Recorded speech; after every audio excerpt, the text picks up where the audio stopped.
فذكر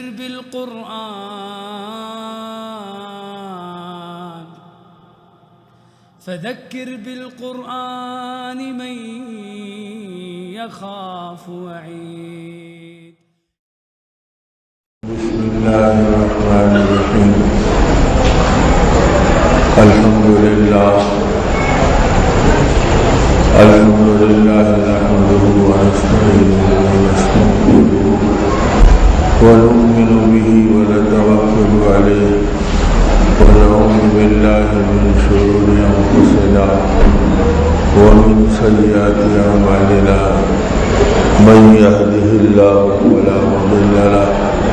ومن يضلله فلا هادي له. نشهد أن لا إله إلا الله وحده لا شريك له ونشهد أن سيدنا وشفيعنا وحبيبنا ومولانا محمدا عبده ورسوله كما تحب ربنا وترضى عدد ما تحب ربنا وترضى. قال النبي صلى الله عليه وسلم: من صام رمضان إيمانا واحتسابا غفر له ما تقدم من ذنبه. وقال صلى الله عليه وسلم: من قام رمضان إيمانا واحتسابا غفر له ما تقدم من ذنبه، أو كما قال عليه الصلاة والسلام. محترم بزرگوں اور عزیز بھائیوں اور دوستوں اور سننے والی دینی بہنوں، یہ اللہ پاک کا بڑا کرم اور انعام ہے کہ اللہ پاک نے اپنے اس ماہ مہمان میں بار بار ہم کو اس سائے میں زندگی گزارنے کا موقع عطا فرمایا. اللہ پاک عمروں میں برکت عطا فرمائے اور آگے بھی اللہ پاک اس مبارک ماہ مہمان سے بار بار ملاقات کی سعادت عطا فرمائے. اس لیے کہ زندگی کا اللہ کی طرف سے ملنا یہ بھی اللہ کی نعمتوں میں سے ایک بڑی نعمت ہے. یہ اتنی بڑی نعمت ہے کہ خود نبی رحمت صلی اللہ علیہ وسلم نے اس بات کو بنایا کہ اغتنم خمس قبل خمس، کہ 5 چیزوں کو غنیمت جانو 5 چیزوں سے پہلے. اس میں ایک چیز یہ بھی ہے کہ حیات قبل موت،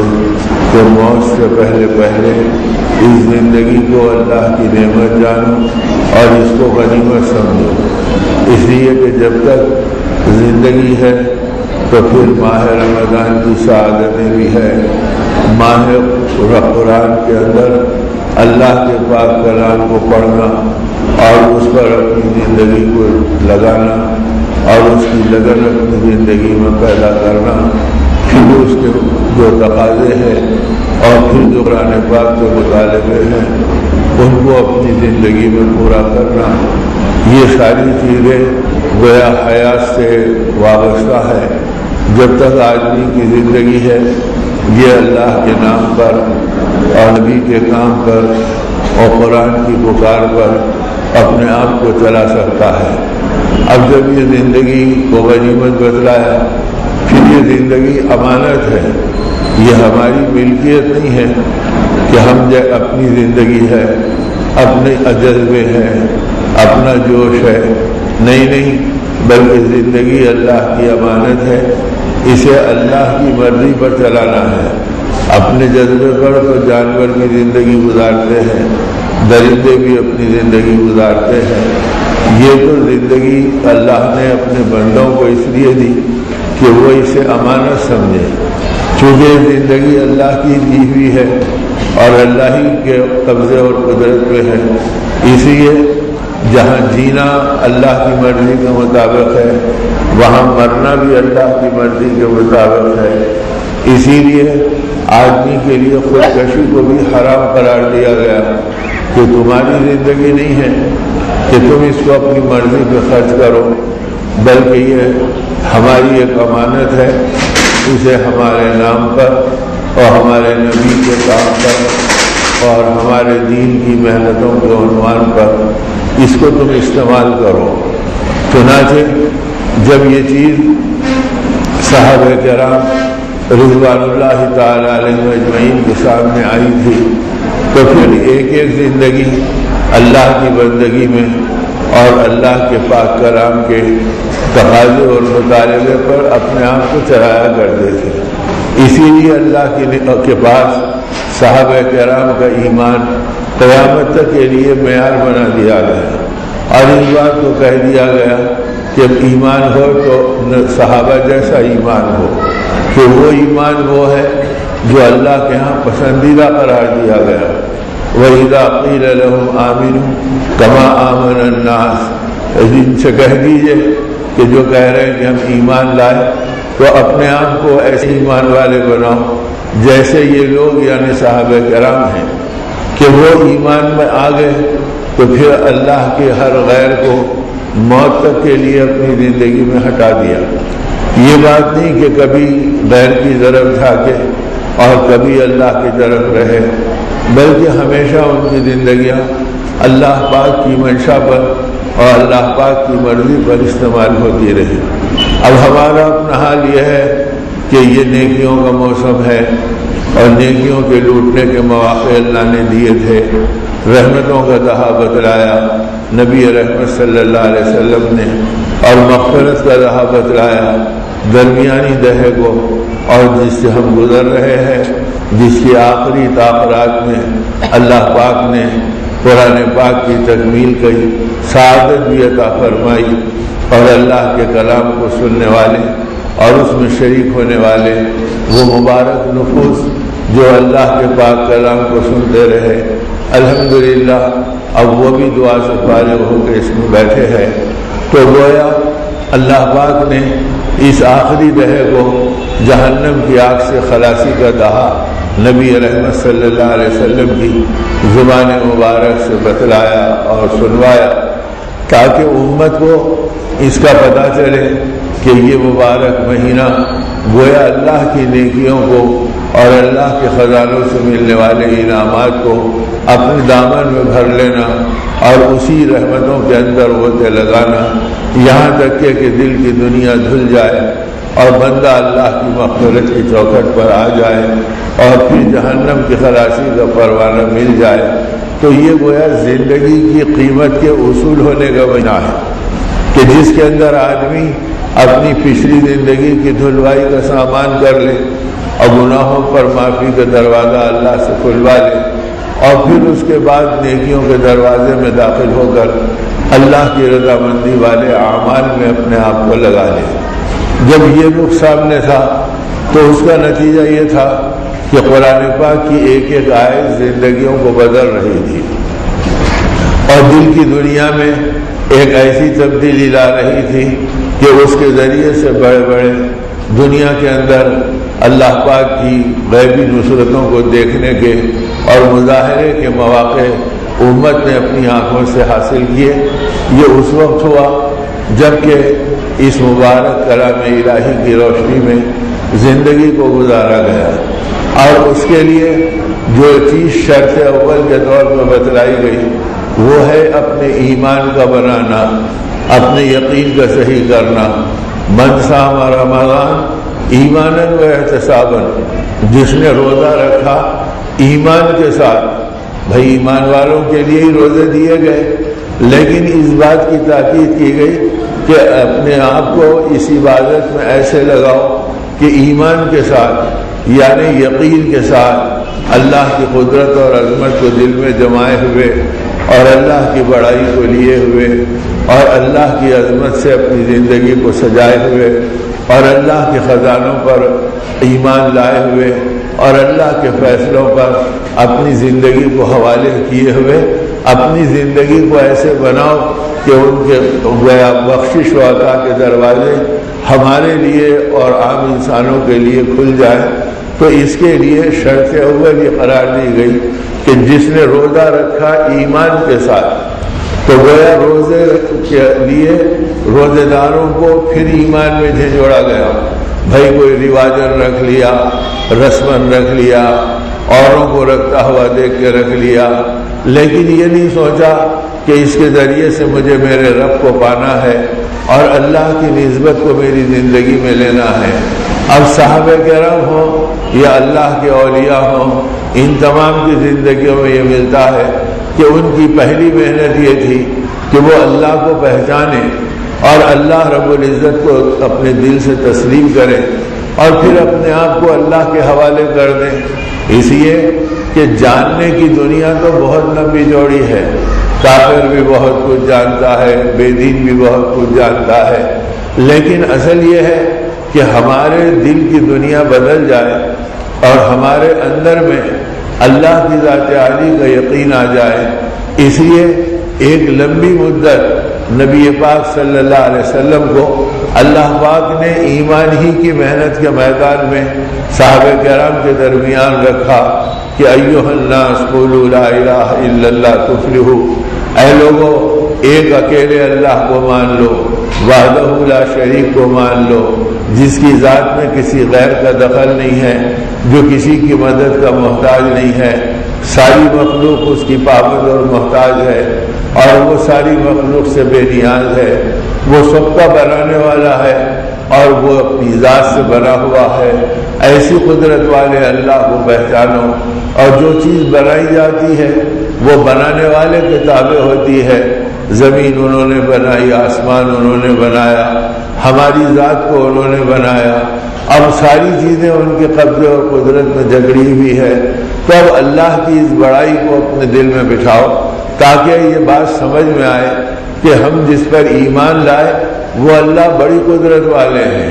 بے پناہ طاقتوں والے ہیں، ایسے طاقتوں والے ہیں کہ وہ خود ہی اس بات کو فرماتے ہیں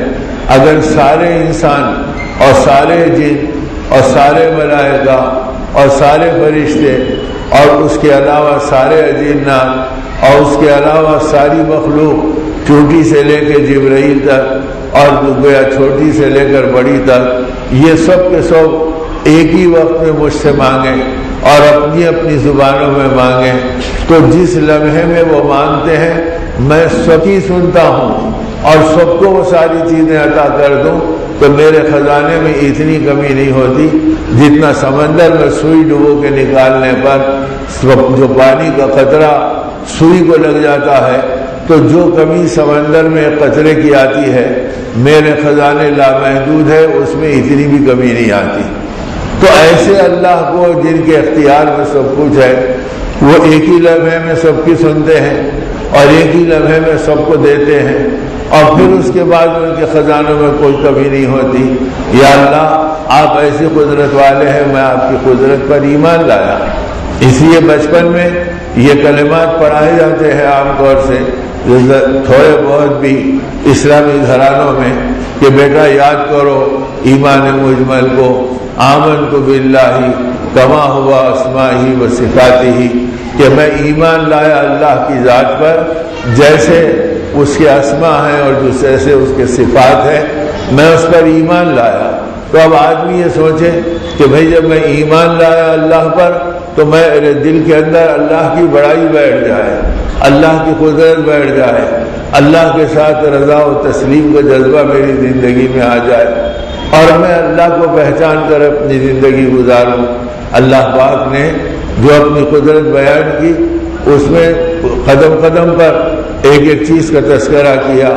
اسی کلام پاک میں جس کو آپ نے اور ہم نے پڑھا بھی اور تلاوت بھی کی، اس کے اندر اللہ پاک فرما رہے وما قدر اللہ حق قدری والارض جميعا قبضته يوم القيامة والسماوات مطويات بيمينه سبحانه وتعالى عما يشركون، کہ تم اللہ کو پہچانو اور تم اللہ کو نہیں پہچان سکتے جیسے اللہ کی ذات ہے، اور میں وہ اللہ کی ذات اتنی بڑی اور ایسی قدرت والی اور ایسی طاقت والی ہے کہ وہ اللہ پاک فرماتے ہیں جب میں قیامت کا دن قائم کروں گا تو ان ساتوں زمینوں کو اور ساتوں آسمان کو اور اس کے درمیان کی تمام کائنات کو میں ایسے لپیٹ لوں گا اپنے سیدھے ہاتھ کی مٹھی میں جیسے کوئی بچہ کاغذ کے پرزے کو پکڑ لیتا ہے، اس طرح ساری کائنات اللہ کے قبضے و قدرت میں ایک مٹھی میں آ جائے گی۔ تو اللہ کی ذات کتنی بڑی ہوگی اور اللہ کی طاقت کتنی بڑی ہوگی۔ اب اسی کا ذکر کیا کہ دنیا میں بڑے بڑے ہمارے نافرمان آئے، ہم نے ان کو ڈھیل دی، مہلت دی۔ دنیا کی زندگی وہ ہے جس میں ایسا نہیں ہوتا کہ آنکھ غلط دیکھی تو فوراً آدمی کی بینائی چلے گئی، اور آدمی جو ہے کوئی غلط بولا تو اس کی زبان پہ لقوہ پڑ گیا، اور اگر آدمی جو ہے کوئی برائی کی طرف چلا تو اس کے پیر اکڑ گئے۔ بلکہ اللہ مہلت دیتے ہیں، اتنی مہلت دیتے ہیں کہ حدیث پاک میں آتا کہ سیدھے اور بائیں طرف جو فرشتے اعمال لکھنے کے لیے مقرر ہیں، تو ایک نیکی کا لکھنے والا ہے اور ایک برائی کا لکھنے والا ہے، تو نیکی کے لکھنے والے فرشتے کو اللہ نے امیر بنایا۔ اب وہ بھی موجود ہے، یہ بھی موجود ہے۔ اب یہ نیکی کا ارادہ کرتا ہے تو نیکی کا فرشتہ لکھنا شروع کرتا ہے نیکیاں۔ صحابہ کرام نے فرمایا اللہ کے نبی صلی اللہ علیہ وسلم فرشتے کو کیسے پتہ چلتا ہے ہم نے ارادہ کیا نیکی کا یا برائی کا؟ تو اللہ کے رسول صلی اللہ علیہ وسلم نے سمجھایا کہ جب تم نیکی کا ارادہ کرتے ہو تو تمہارے دل میں ایک نور روشن ہوتا ہے، اور جب تم برائی کا ارادہ کرتے ہو تو تمہارے دل میں ایک ظلمت پیدا ہوتی ہے، جسے دیکھ کر فرشتہ پہچان لیتا ہے کہ یہ نیکی کا ارادہ کر رہا ہے، یہ برائی کا ارادہ کر رہا ہے۔ جب نیکی کا ارادہ دیکھتا ہے تو وہ نیکیاں لکھنا شروع کر دیتا ہے، اور پھر آگے جب یہ بندہ نیکی کے لیے بڑھتا ہے، مثلا گھر سے وضو کیا، اب وضو کی نیکیاں لکھنا شروع کیا، اردو میں دعائیں پڑھی تو اردو کی دعاؤں کی نیکیاں لکھنا شروع کیا، اردو سنت کے مطابق کیا تو سنت کی برکتوں کی نیکیاں لکھنا شروع کیا۔ پھر یہ اپنے گھر سے مسجد کی طرف چلا تو ہر قدم پہ ایک نیکی لکھنے لگا، اور ہر قدم پہ ایک گناہ کو مٹانے لگا، اور ہر قدم کے اوپر ایک جنت کے درجے کو بلند کرنے لگا، یہاں تک کہ یہ مسجد پہنچا تو پتہ چلا ابھی نماز کے لیے وقت باقی ہے، تو یہ مسجد میں آیا اور اپنی نفل نمازیں پڑھی اور اپنی سنتیں پڑھی، تو ان نمازوں کا اجر و ثواب لکھا۔ یہ خالی بیٹھ گیا تو انتظار صلاۃ کا ثواب لکھا کہ یہ اب اللہ کے حکم کی تعمیل کرنے کے لیے منتظر ہے اور اس کے لیے بیٹھا ہوا ہے۔ اس طرح گویا نیکیوں کے پہاڑ ایک عمل کے اوپر شروع ہو گئے اور پھیلنے لگ گئے، اور برائی کے مسئلے میں بندہ گناہ کا ارادہ کیا اور سینے میں ظلمت آئی اور بدی کا فرشتہ قلم اٹھایا تو نیکی کا فرشتہ کہتا ٹھہر جا، ابھی جلدی مت کر، اس لیے کہ اللہ نے مجھے اس بات کی گویا اور تیرے لیے نگرانی دی ہے کہ ابھی تو میرا بندہ ارادہ ہی کیا ہے، تو تم اس پہ کیوں لکھ رہے؟ ہو سکتا ہے کہ اس کا ارادہ بدل جائے۔ جب وہ ارادے پہ عمل کرنے لگتا ہے تو پھر بدی کا فرشتہ اس کے گناہوں کو لکھنا چاہتا ہے، پھر نیکی کا فرشتہ روکتا ہے، ابھی تو قدم اٹھایا ہے، برائی تھوڑی اس سے سرزد ہوئی ہے، یہاں تک کہ بندہ کسی برائی میں مبتلا ہو جاتا ہے، اب اس کے بعد میں پھر وہ فرشتہ لکھنا چاہتا ہے، پھر نیکی کا فرشتہ کہتا کہ ٹھہر جا ابھی مت لکھ، اس لیے کہ ابھی تو برائی کی ہے، شاید اس میں ندامت آئے تو یہ اللہ سے توبہ کر لے، تو میں اس کی نیکی لکھوں گا، تجھے برائی لکھنے کی ضرورت نہیں۔ تو یہاں تک وہ نیکی کا فرشتہ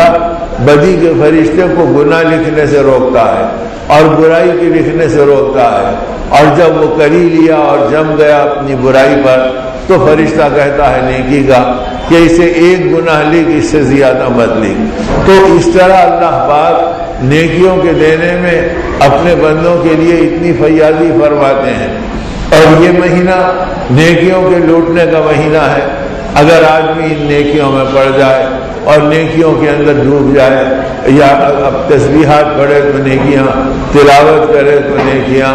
اور ایک نیکی کے 70 نیکی، اگر کہیں اطلاع مل جائے 1000 کی چیز کے لیے 1000 کی جگہ 70,000 روپے ہم کو اس کے بدلے میں مل رہے ہیں، تو دنیا کی دنیا اس پہ ٹوٹ پڑے گی، ارے 1000 کے 70,000 مل رہے ہیں، چلو بھائی چل کے وہاں پر اپنا وقت لگائیں، وہ کل بلائے ہم آج ہی سے وہاں پر اپنا بستر ڈال دیں۔ تو یہ کیفیت آدمی کی ہوتی ہے۔ تو اب یہ وہ مہینہ ہے جس میں نیکیوں کے لیے یہ کیفیت پیدا ہو، ارے اب دن کتنے باقی رہ گئے، رحمت کا دہا گزر گیا، پھر مغفرت کا دہا گزر گیا، اب تو بالکل چوکھٹ پر ہم ہیں، پتہ نہیں کل چاند دکھ جائے یا پرسوں چاند دکھ جائے، تو اب دن ڈیڑھ دن کا بھی یہ مہمان ہے جو ہمارے درمیان میں ہے۔ تو اب نیکیوں کے اندر آدمی اپنی زندگی کو بڑھانے والا بنے اور نیکیوں کی طرف چلنے والا بنے۔ یعنی صحابہ کرام کا اور اہل اللہ کا حال تو یہ تھا کہ وہ نیکیوں کے اتنے طلبگار تھے اور نیکیوں کے ایسے گویا اپنی زندگی میں لذت پانے والے تھے کہ اگر ایک طرف 10,000 روپیوں کی آواز آئے اور کہ بھئی ادھر آؤ 10,000 روپے ملیں گے، دوسری طرف آواز آئے ادھر آؤ 10,000 نیکی ملیں گے، تو ایمان والے کا دل نیکیوں پہ لپکنے لگے، تو اس وقت پتہ چلے گا کہ یہ دل دنیا کے ارتداد کے اندر گویا لطف ہونے سے بچ گیا اور یہ دل ایمان والی لذتوں کے حاصل کرنے میں لگ گیا۔ تو اس لیے اصل چیز یہ ہے کہ اپنی زندگی کے اندر اس نعمت کو پانے کے لیے اور ان نیکیوں کے طلب کرنے کے لیے اللہ نے یہ تقوی کا مہینہ دیا کہ تم نیکیوں کے اسی کثرت حاصل کرو کہ تم متقی بن جاؤ اور تمہاری زندگی میں تقوی آ جائے اور تم اللہ کے ساتھ تمہارا تعلق آگے بڑھ جائے۔ جب اللہ کے ساتھ تعلق بڑھے گا تو پھر آدمی کے دل کی دنیا بدل جائے گی، وہ اپنی زندگی کے اندر اس کے ہر عمل میں تقوی نظر آئے گا، صرف نماز میں، روزے میں، قرآن پاک کی تلاوت میں اسی حد تک نہیں ہوگا، بلکہ اللہ پاک کی طرف سے بندے کو وہ زندگی نصیب ہوگی کہ یہ تجارت کرے، یہ کاروبار کرے، یہ سفر کرے، یہ کسی سے ملاقات کرے، یہ کسی دوست یا دشمن سے ملے، وہاں بھی اس کا تقوی نظر آئے گا۔ جیسے سیدنا علی رضی اللہ تعالیٰ عنہ دشمن کو پچھاڑ دیا، اس کے سینے پہ بیٹھ گئے اور خنجر ہاتھ میں تھا کہ اب اس کو ہلاک کر دوں گا، اب اس سے کچھ نہیں بن پڑا، اس نے آپ کے چہرے مبارک پر تھوک دیا، جب لیٹے لیٹے تھوکا اور وہ آپ کے چہرے پہ تھوک پڑا تو آپ لپک کر ہٹ گئے اور بازو ٹھہر گئے۔ وہ اپنے کپڑے جھاڑتا ہوا اٹھا اور حیرت سے پوچھا کہ میں تو سمجھا تھا کہ میں آخری لمحے موت میں جکڑ گیا، لیکن یہ کیا ہوا کہ مجھے چھوڑ کر اس طرف آپ ٹھہر گئے؟ تو سیدنا علی رضی اللہ عنہ نے بتلایا کہ اب تک جو معاملہ تھا وہ اللہ کے لیے تھا، محبت بھی اللہ کے لیے، عداوت بھی اللہ کے لیے، لیکن اب جب تو نے میرے چہرے پہ تھوکا تو میرے نفس کو غصہ آ گیا، میں سوچا اگر میں نفس کے لیے تجھے ہلاک کروں گا تو اللہ کے ہاں جواب دینا پڑے گا، اس لیے میں نے اس موقع کو نہیں سوچا، اپنے آپ کو ہٹا لیا۔ وہی تا سننا تھا، وہ ایمان میں داخل ہو گیا، وہ کلمہ پڑھ لیا اور کہا اگر ایسی زندگی کا نام دین ہے اور ایسی نعمت کا نام ایمان ہے تو میں بھی اس کا طلبگار ہوں۔ تو ہر حال میں ان کی زندگیوں کے اندر گویا یہ تقوی نظر آتا اور یہ زندگی متقیانہ طور پہ گزرتی، جس کی تربیت رمضان کا مہینہ کرا رہا ہے۔ اب ایسی ان کی زندگیاں تقوی و طہارت میں ڈوبی تھی اور وہ اس طرح ان چیزوں کے اندر لگے تھے کہ قدم قدم کے اوپر وہ اسی چیزوں کو دیکھتے تھے۔ ابراہیم ابن ادھم رحمۃ اللہ علیہ سفر کر رہے ہیں اور سفر کر رہے ہیں تو جب آپ ایک جگہ سے گزرے تو کسی نے کہا کہ وہ مکار کہاں جا رہا ہے، دوسرے نے کہا کہ وہ جھوٹے کہاں جا رہا ہے، آپ ہر ایک کو دعا دیتے چلے گئے، اللہ تمہارا بھلا کرے، اللہ تمہیں ہدایت دے، اللہ تمہیں جزائے خیر دے اور اللہ تم کو حق کا راستہ بتلائے۔ اب یہ دعا دیتے دیتے اپنی منزل پہ پہنچے، جب منزل پہ پہنچے تو شاگردوں نے کہا حضرت عجیب بات ہے کہ لوگ آپ کو گالیاں دے رہے تھے اور آپ ان کو دعائیں دیتے رہے۔ تو حضرت ابراہیم بن ادھم رحمۃ اللہ علیہ ہنسے اور مسکرا کے فرمایا کہ بیٹا قاعدے کی بات یہ ہے جس کے پاس جو ہوتا ہے وہ استعمال کرتا ہے، ان بیچاروں کے پاس گالیاں تھیں، انہوں نے گالیاں استعمال کی، ہمارے ہاں دعائیں تھیں، ہم نے دعائیں استعمال کی۔ تو اصل میں جب بندہ اس بنیاد کے اوپر آتا ہے تو پھر یہ تقوی کا اثر دوسروں پہ بھی پڑتا ہے اور مقابل کی بھی زندگیوں پہ آتا ہے۔ اب ہمارے تقوی اتنے کھوکھلے ہو گئے کہ رمضان کا پورا مہینہ گزرا، مقابل پہ اثر پڑنا تو آگے کی چیز ہے، ہمارے گھرانوں پہ اثر نہیں پڑا، ایک قدم آگے خود ہماری زندگیوں پہ اثر اتنا کمزور ہے کہ مہینہ آیا گیا، ایمان میں کیا قوت آئی، دعاؤں میں کیا قبولیت آئی، تلاوت میں کیا حلاوت آئی، مناجات میں کیا لذت آئی، اللہ کے بندوں سے ملنے میں اخلاق کی کتنی بلندیاں آئی، اور ہماری زندگی ملنساری پہ کتنا بڑھی، صلہ رحمی پہ کتنا آئی، ماں باپ کے ساتھ حسن سلوک کا جذبہ اولاد میں کتنا آیا، اولاد کی تربیت کی فکر ماں باپ کی کتنی پیدا ہوئی۔ اگر ان چیزوں کو آدمی سوچے جو تقوی کی علامتیں ہیں تو اب پتہ چلے گا کہ یہ ساری دنیا ہماری چوپٹ ہے، اور اس میں اللہ کا تعلق، اللہ کا ڈر، اللہ کی نسبت ان چیزوں سے بے خبری میں گزر رہا۔ اسی لیے نبی رحمت صلی اللہ علیہ وسلم نے ہم کو چونکا دیا اور متنبہ کر دیا کہ رب صائم من صیامہ الا الجوع ورب قائم من قیامہ الا السحر، او کما قال، کہ بہت سارے روزے دار وہ ہیں جو روزہ تو رکھتے ہیں لیکن اللہ کے پاس ان کا شمار بھوکوں میں ہوتا ہے، اپنی عبادت گزار بندوں میں نہیں ہوتا، اس لیے کہ انہوں نے اس ایمان کی بنیاد پر کہ میرے اللہ کو راضی کرنا ہے، میرے گناہوں کو دھلوانا ہے، اللہ کی رحمتوں کو اپنانا ہے، اور اللہ سے مجھے قریب ہونا ہے، یہ قریب ہونے والا جذبہ ہماری زندگیوں میں ٹوٹ گیا اور وہ کھو گیا۔ اس کا نتیجہ یہ کہ وہ چیز ہماری زندگی میں آ نہیں رہی ہے جس کا نام تقویٰ ہے، کہ ہم ہر چیز میں اللہ کا لحاظ کر کر اور اللہ خیال کر کے اپنی زندگی گزاریں۔ وہاں ان کی زندگیاں اتنی بن گئی تھی کہ حضرت جریر رضی اللہ تعالیٰ عنہ ایک صحابی ہے، وہ مدینے کے بازار میں گھوڑا خریدنے کے لیے آئے، اور جب گھوڑا خریدنے کے لیے آئے تو وہاں ایک اور ساتھی اپنا گھوڑا بیچنے کے لیے آئے۔ وہ گھوڑا ان کو پسند آیا، انہوں نے دیکھ کے کہا کہ اس کی کیا قیمت ہے؟ انہوں نے کہا کہ حضرت 100 درہم ہے۔ تو آپ نے کہا اللہ تمہارے حال پر رحم کرے، اپنی چیز کی قیمت تم نہیں جانتے، یہ گھوڑا قیمتی ہے اور اس میں بڑی صلاحیتیں ہیں، اور تم اسے 100 درہم کہہ رہے ہیں، اتنی معمولی دام بتا رہے ہیں۔ وہ حیران ہو گیا بیچنے والا، اس نے کہا کہ حضرت جو آتا وہ 60 درہم 70 درہم کی بات کرتا، آگے بڑھ جاتا، 100 درہم دینے کو تیار نہیں، اور آپ کہہ رہے ہیں کہ 100 درہم بہت معمولی قیمت ہے اس کی، جبکہ اس کی قیمت بہت قیمتی ہے اور تم اس کے دام معمولی بتلا رہے ہو۔ تو پھر اس نے کہا ٹھیک ہے، اگر آپ کو پسند ہے تو 200 درہم دے دیجئے۔ آپ نے فرمایا ابھی بھی تجھے تیری چیز سمجھ میں نہیں آئی، اور تو نے اس کے لیے 200 درہم کی پھر ایک معمولی قیمت بتلائی۔ اس نے کہا حضرت آپ 300 درہم دے دیجئے۔ فرمایا اللہ تیرے حال پر رحم کرے، تیری چیز کو تو نہیں جانتا۔ اس نے کہا حضرت اب آپ جو قیمت لگائیں دے دیجئے۔ تو آپ نے اپنے گویا پاس سے نکالا اور 1000 درہم اس کو دیے اور کہا یہ لے لو اور گھوڑا دے دو۔ وہ خوشی کے مارے گویا ابلتے آنسوؤں کے ساتھ اور مچلتے دل کے ساتھ دعائیں دیتے ہوئے چلا گیا۔ غلام ساتھ تھا، غلام نے کہا کہ حضرت وہ 100 درہم میں دے رہا تھا اور آپ 1000 درہم میں لیے۔ تو فرمایا ہم کو ہمارے آقا نے تربیت کی اور یہ فرمایا کہ مومن کے ساتھ خیر خواہی کرتا ہے، اگر میں اس کے ساتھ خیر خواہی دنیا میں کروں گا تو اللہ آخرت میں میرے ساتھ خیر خواہی کرے گے۔ تو گویا یہ جذبے زندگی میں تھے، یہ نہیں تھا کہ مفت میں ایک مال مل رہا اسے لے کے رکھ لو، بلکہ لانے والے کے شعور کو بیدار کیا اور اسے 100 کی جگہ 1000 دینے پہ اپنے آپ کو آمادہ کیا، اور اس پہ اس بات پر خوشی محسوس کر رہے تھے میں نے اس کی ساتھ دنیا میں خیر خواہی کی ہے اور اللہ میرے ساتھ آخرت میں خیر خواہی کرے گا۔